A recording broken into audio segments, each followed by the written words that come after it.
Un officier de l'armée tanzanienne, le capitaine Teza, vient de rompre le silence. Face caméra, il dénonce un réseau secret, un État profond qui, selon lui, détourne le pouvoir et trahit la confiance du peuple. Mais que signifie pour une nation encore marquée par la peur qu'un soldat choisisse la parole au risque de tout perdre? Ibrahim Traoré au Burkina Faso a montré que la voix d'un militaire peut parfois devenir celle d'une génération. Peut-être que cette fois encore, l'histoire s'apprête à changer de ton. Ce n'est pas un discours ordinaire, mais un signal d'alarme lancé par l'intérieur même de la machine d'État. Le capitaine Teza, dans son adresse au peuple, promet de dire la vérité sur ce qu'il appelle la main cachée derrière les institutions. Son message n'est pas celui d'un rebelle, mais d'un homme qui affirme défendre l'honneur de l'armée et la stabilité de la Tanzanie. Il décrit un système où les décisions ne viennent plus du gouvernement, mais d'un cercle restreint d'hommes puissants. Le risque, selon lui, est clair. Si rien ne change, l'armée, censée protéger le peuple, pourrait devenir l'outil de sa soumission. À travers cette prise de parole, Teza place la Tanzanie devant un choix moral et politique: continuer à obéir ou redéfinir son propre destin. Et en filigrane, un écho résonne, celui d'Ibrahim Traoré, rappelant qu'un militaire lucide peut parfois être la dernière digue avant le chaos. Dès les premières minutes de son intervention, le capitaine Teza a choisi une rupture inattendue. Il parle non pas de stratégie militaire, mais de morale nationale. Et la révélation est immédiate. Selon lui, près de 70% des institutions de sécurité du pays seraient déjà infiltrées par ce qu'il nomme le Deep State, un chiffre brut choquant qui place d'emblée la Tanzanie face à un constat de vulnérabilité inédite. Mais derrière cette statistique se cache un récit beaucoup plus dense. Teza décrit comment, depuis plusieurs années, une minorité d'acteurs politiques et économiques aurait tissé un réseau d'influence s'étendant jusqu'aux forces armées, à la police et aux tribunaux. Ce groupe, dit-il, contrôle les leviers sans jamais apparaître à l'écran. Leur pouvoir reposerait sur 3 piliers: la peur, l'argent et la désinformation. L'armée, censée être le rempart de la nation, deviendrait alors un simple instrument d'exécution, ce qui explique l'urgence de sa dénonciation publique. En retraçant ce schéma, le capitaine cherche à rétablir un lien de confiance entre le peuple et les soldats. Il ne s'adresse pas seulement à ses supérieurs, mais à chaque Tanzanien qui ressent la fracture entre dirigeants et citoyens. C'est là que son discours touche à l'universel, la frontière entre loyauté et conscience. Cette tension n'est pas sans rappeler l'épreuve qu'a traversé Ibrahim Traoré au Burkina Faso, lorsque lui aussi a dû choisir entre obéir à un ordre hiérarchique ou écouter la voix du peuple. Dans les deux cas, la question est la même: à quel moment la fidélité à une institution devient-elle une trahison du serment fait à la nation? Cette mini-révélation n'est donc pas un simple coup d'éclat, mais un acte fondateur, celui d'un militaire qui transforme un malaise diffus en débat collectif.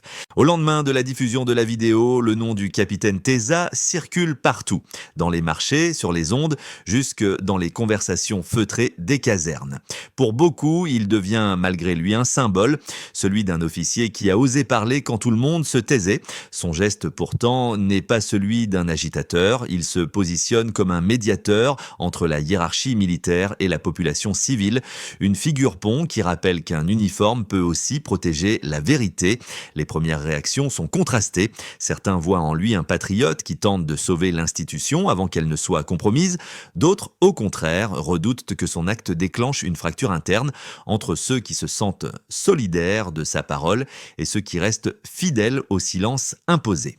Dans les quartiers populaires, on raconte déjà des histoires, des soldats qui murmurent entre eux, des civils qui allument leur radio chaque soir pour savoir si quelque chose va se passer. C'est à ce moment que l'onde de choc devient visible. L'armée, longtemps perçue comme un bloc homogène, révèle ses failles. Le discours de Teza agit comme un miroir, il expose les tensions, mais il offre aussi une possibilité de réconciliation. Et tandis que la Tanzanie s'interroge sur le prix du courage, une question demeure suspendue, la même que se posait Ibrahim Traoré à Ouagadougou. Comment servir sans se renier? Tout commence par une vidéo mise en ligne sans annonce préalable. En moins de 24 heures, elle circule dans tout le pays, reprise par des comptes anonymes puis relayée par des chaînes d'opposition. Le gouvernement garde le silence pendant 2 jours, un silence plus éloquent que n'importe quelle déclaration officielle. Dans les couloirs du pouvoir, on cherche à savoir qui a autorisé le tournage, qui a diffusé les images et surtout qui protège le capitaine Teza. Pendant ce temps, sur le terrain, la rumeur enfle. Des militaires à la retraite saluent publiquement le courage de leurs jeunes collègues, tandis que certains officiers actifs évitent tout commentaire. Les observateurs régionaux évoquent une possible fissure au sein de l'appareil sécuritaire, rappelant que c'est souvent ainsi que commencent les glissements politiques. Dans plusieurs villes, des citoyens brandissent des pancartes avec son nom comme une promesse d'intégrité retrouvée. Au 3e jour, le ministère de la Défense publie un communiqué sobre. L'armée demeure loyale au commandement suprême. Mais cette phrase censée apaiser ne fait qu'attiser les soupçons. Car si la loyauté devait être réaffirmée, c'est qu'elle était menacée. Les rédactions locales multiplient les décryptages, les juristes évoquent le devoir de réserve, les analystes rappellent que l'histoire du continent est pleine d'épisodes où une parole militaire a précédé un basculement politique. Le capitaine Teza, lui, disparaît des écrans. Son dernier message, enregistré avant la mise en ligne, se conclut sur une phrase troublante: « Que Dieu me garde si je ne reviens pas ». Dès lors, les hypothèses prolifèrent. Arrestation discrète, mise à l'abri ou exil stratégique. Dans les cafés de Dar es Salaam, on prononce son nom à voix basse comme on évoque un secret que tout le monde connaît mais que personne n'ose confirmer. C'est ici qu'intervient la comparaison inévitable avec Ibrahim Traoré. Au Burkina Faso, son ascension avait également commencé par un acte isolé, presque improvisé, avant de devenir une dynamique collective. Le parallèle n'est pas dans le scénario, mais dans l'énergie. La même volonté de rompre le pacte du silence au nom d'une loyauté supérieure, celle envers le peuple, et dans les 2 cas, la même certitude. Quand les institutions oublient leur mission, c'est parfois la marge qui rappelle la loi morale du centre. À ce stade, la Tanzanie n'a encore rien basculé. Mais l'histoire est en marche et personne ne peut prédire jusqu'où la parole d'un seul officier ira troubler l'équilibre d'un État. Pour comprendre la portée du message du capitaine Teza, il faut examiner les faits qu'il avance et les signes tangibles qu'il décrit. Son premier argument repose sur une observation chiffrée. En 18 mois, plus de 80 fonctionnaires issus du ministère de la Défense auraient été remplacés par des proches d'un même courant politique. Une rotation si rapide, dit-il, n'a rien d'administratif. C'est un réalignement stratégique. Ce baseline delta entre le fonctionnement normal et la dérive actuelle traduit une volonté d'influence qui s'étend bien au-delà des simples mutations internes. Son deuxième point s'appuie sur l'économie. Selon Teza, environ 40% des contrats publics liés à la sécurité sont désormais attribués sans appel d'offres, un glissement qui prive l'armée de sa transparence traditionnelle. Chaque chiffre qu'il cite s'accompagne d'une mise en contexte. Ces pratiques, ajoute-t-il, créent une dépendance économique entre certains officiers et le pouvoir civil.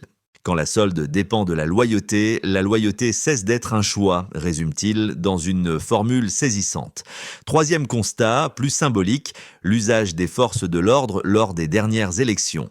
Des témoins évoquent un déploiement de plus de 25 000 agents dans les régions sensibles, un record depuis 10 ans. Teza interprète cette mobilisation non comme un signe de vigilance, mais comme la preuve d'une méfiance politique profonde, un État qui surveille plus qu'il ne protège, et il conclut cette partie de son exposé par une phrase qui glace: « Quand la peur devient un instrument de gouvernance, la nation est déjà en péril ». Ces chiffres ne sont pas vérifiables indépendamment, mais leur cohérence interne confère à son discours une rigueur qui déstabilise le récit officiel. Les experts en communication gouvernementale tentent alors de répliquer en accusant le capitaine de manipulation. Pourtant, son ton reste mesuré, presque analytique, comme s'il cherchait à dresser un diagnostic plus qu'à lancer un appel à la révolte. C'est ce qui rend son témoignage si redoutable. Il ne cherche pas à convaincre, il se contente de décrire. Cette posture méthodique rappelle celle d'Ibrahim Traoré à ses débuts, lorsqu'il dénonçait non pas les hommes, mais les structures qui étouffaient la responsabilité collective. Dans les deux cas, le militaire devient analyste et le champ de bataille se déplace vers la vérité des faits. En Tanzanie, ces données, qu'elles soient exactes ou non, ont déjà produit leur effet. Elles ont transformé un malaise diffus en débat national. Et si, comme le suggère Teza, le Deep State est réellement enraciné, alors chaque pourcentage, chaque poste remplacé, chaque contrat opaque devient une pièce d'un puzzle que l'armée ne peut plus ignorer. La donnée brute devient alors une arme. Et dans les mains d'un soldat lucide, elle peut être plus redoutable qu'un fusil. Face à la montée des réactions, le gouvernement tanzanien tente de reprendre la main. Un porte-parole du ministère de la Défense déclare que les propos du capitaine Teza nuisent à la cohésion nationale et qu'aucun deep state n'existe, sinon dans l'imagination de ceux qui veulent semer la peur pour fragiliser l'unité. La presse publique relaie ces mots sans nuance, répétant que la discipline militaire interdit toute prise de position politique, mais dans les rédactions indépendantes, d'autres voix s'élèvent. Des journalistes rappellent que plusieurs signaux d'alerte existaient déjà, des budgets militaires jamais audités, des nominations accélérées, des affaires de détournement étouffées. Certains analystes étrangers soulignent même que la situation tanzanienne ressemble étrangement à celle qu'avait connue le Burkina Faso avant l'émergence d'Ibrahim Traoré.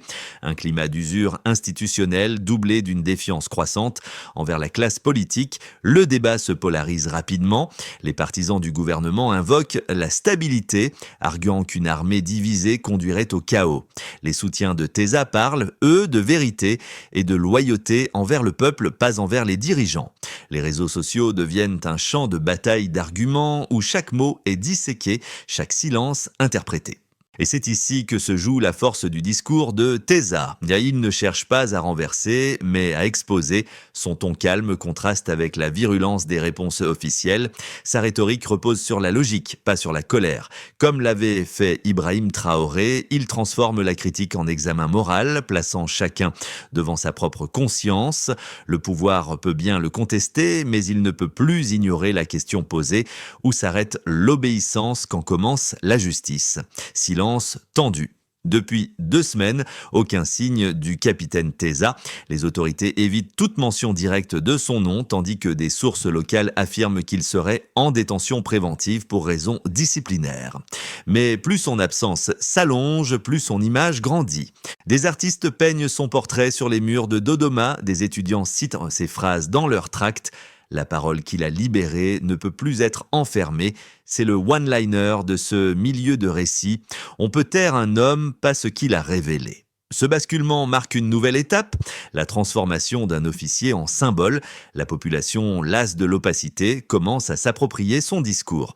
Les sermons du dimanche, les débats de quartier, les tribunes anonymes reprennent les mots du capitaine comme un miroir de leur propre frustration. À ce moment précis, l'histoire échappe à son auteur et comme l'avait vécu Ibrahim Traoré, la conviction individuelle devient phénomène collectif. La Tanzanie entre dans une zone grise entre peur et espérance, là où le destin d'un pays se joue souvent sans tambour. 3 semaines après le discours de Teza, les premières secousses se font sentir. Dans les cercles économiques, la prudence devient la règle. Les investisseurs étrangers, inquiets des rumeurs de division interne, suspendent plusieurs projets dans les secteurs de la sécurité et des infrastructures. Les taux d'intérêt augmentent de 1,8%, signe que la confiance s'effrite. Pour la Tanzanie, où chaque point de croissance dépend de la stabilité politique, le message est clair, la parole d'un seul officier peut faire trembler les marchés. Du côté des autorités civiles, le gouvernement tente d'apaiser la situation. En réaffirmant son engagement pour la transparence institutionnelle. Des enquêtes symboliques sont lancées sur certains contrats publics, mais la population y voit surtout un geste cosmétique. Chaque communiqué devient un exercice d'équilibrisme entre autorité et légitimité. Cette tension déjà perceptible fragilise les alliances internes au sein du parti au pouvoir. Quant aux militaires, la hiérarchie adopte une posture prudente. Dans l'armée, la hiérarchie adopte une posture prudente. Les officiers supérieurs réaffirment leur loyauté, mais plusieurs plusieurs unités réclament plus de clarté sur les sanctions prises contre Teza. Sous la surface des liscouilles, des lignes de fracture apparaissent. Des rumeurs évoquent des transferts soudains de personnel, d'autres parlent de réunions nocturnes pour le bien de la discipline. Le silence officiel ne fait qu'alimenter le doute. Chez les citoyens, la colère se transforme peu à peu en discussion. Dans les quartiers populaires, la colère se transforme en discussion. Les Tanzaniens comparent la situation à celle d'autres nations africaines où la peur avait précédé la rupture. Les femmes de marché évoquent Ibrahim Traoré, symbole d'un soldat qui a parlé pour les siens. Elles se demandent à voix haute « Et si notre capitaine disait aussi ce que nous n'osons plus dire ?» La figure de Teza devient ainsi l'incarnation d'une frustration collective. Enfin, dans le voisinage régional, les pays voisins observent avec prudence. Des diplomates burkinabés évoquent discrètement le syndrome du courage contagieux. À Niamey comme à Bamako, les débats télévisés citent le parallèle entre les armées africaines et leur rôle d'équilibre entre État et peuple. Le nom d'Ibrahim Traoré revient encore et encore comme une boussole morale. Son expérience, bien que différente, sert de repère. Comment transformer la défiance en souveraineté sans basculer dans la rupture ? Au terme de ses premiers impacts, une vérité s'impose. Le discours de Teza a modifié la perception du pouvoir, non par la force, mais par l'évidence. Et dans chaque conversation, une question revient, sobre, insistante. Jusqu'où ira la loyauté ? Quand la peur recule. À mesure que le silence officiel s'épaissit, la Brocale, les analystes esquissent 3 trajectoires possibles pour la Tanzanie des 6 à 12 prochains mois. Chacune repose sur le comportement de l'armée, de la présidence et de la rue. Ce triangle fragile où se joue désormais la stabilité du pays. Premier scénario, celui de l'apaisement sous contrôle où le gouvernement choisit la voie du pragmatisme.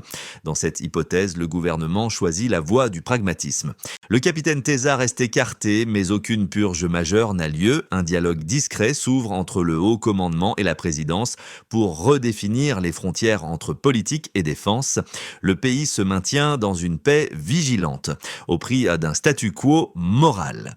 Cette option préserverait l'économie, mais figerait la réforme. Deuxième scénario, celui de la refondation concertée. Mortitincom a été porté par un souffle réformateur sous la pression populaire et internationale. La présidente lance une série de réformes ciblées, audit des contrats publics, rotation du personnel militaire, publication des comptes. L'armée en sort renforcée, redevenant garante de la nation plutôt que bras exécutif du pouvoir.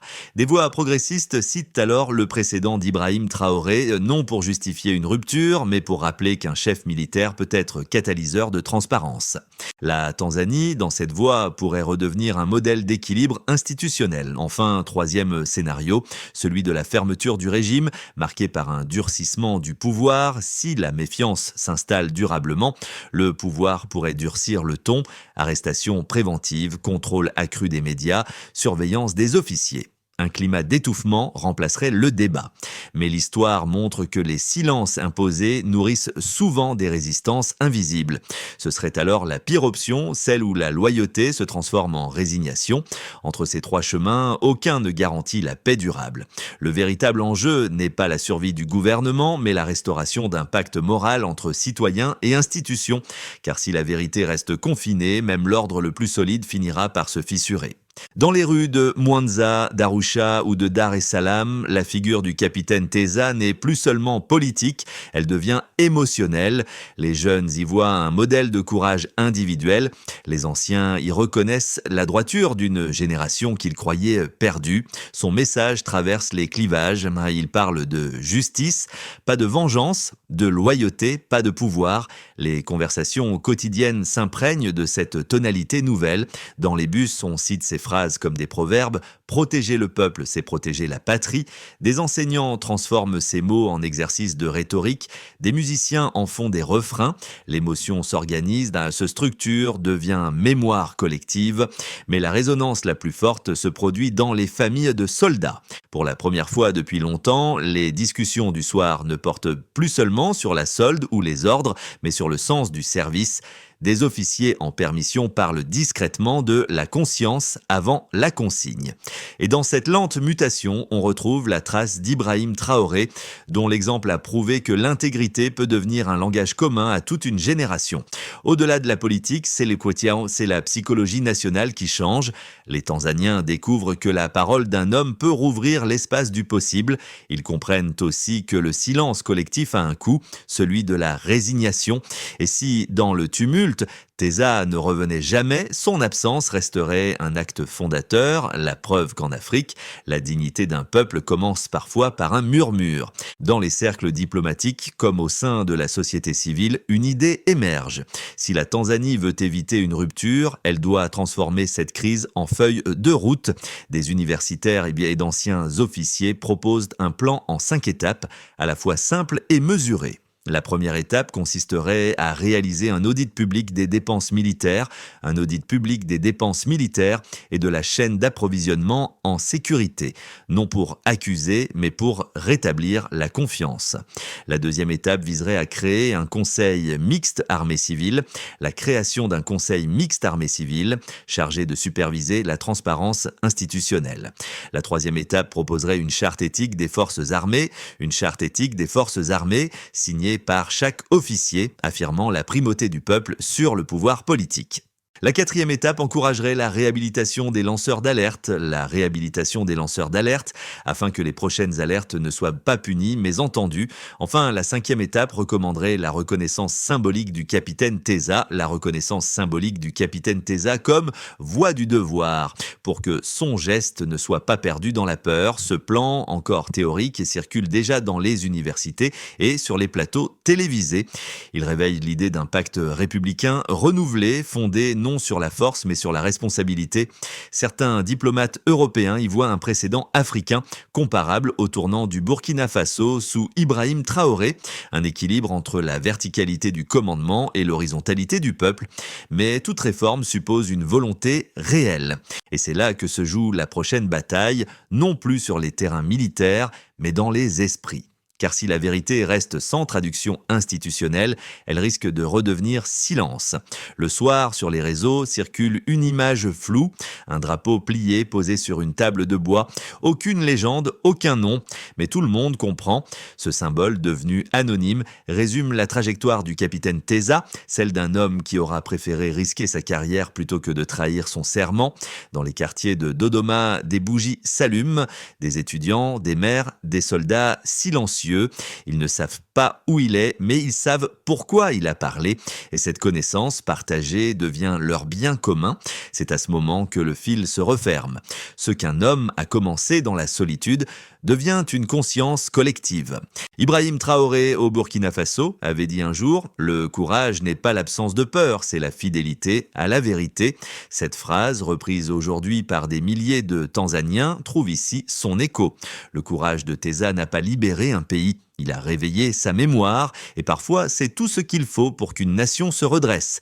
La Tanzanie entre dans une ère d'incertitude, mais aussi d'éveil. Rien n'est encore joué, tout reste possible. Dans ce moment suspendu, le pays se regarde en face, entre peur et fierté, entre prudence et espoir. Le capitaine Teza n'est peut-être plus libre, mais son message circule, relayé de voix en voix, de quartier en quartier. Ce n'est plus seulement une affaire d'armée ni de politique, c'est une conversation nationale, une question que chacun doit affronter. Comment restaurer la confiance quand la vérité a été mise à nu? Comme l'a rappelé Ibrahim Traoré, aucune institution n'est plus forte que la volonté de son peuple. Cette phrase, désormais répétée sur les bancs d'école, résume la promesse d'un nouveau commencement. Alors, plutôt que de craindre le fracas, la Tanzanie peut choisir la clarté. Plutôt que le silence, le dialogue. Et si, à la fin, le capitaine Teza n'avait fait qu'une chose, rendre au peuple la parole qu'on lui avait retirée, alors son acte aura déjà changé l'histoire.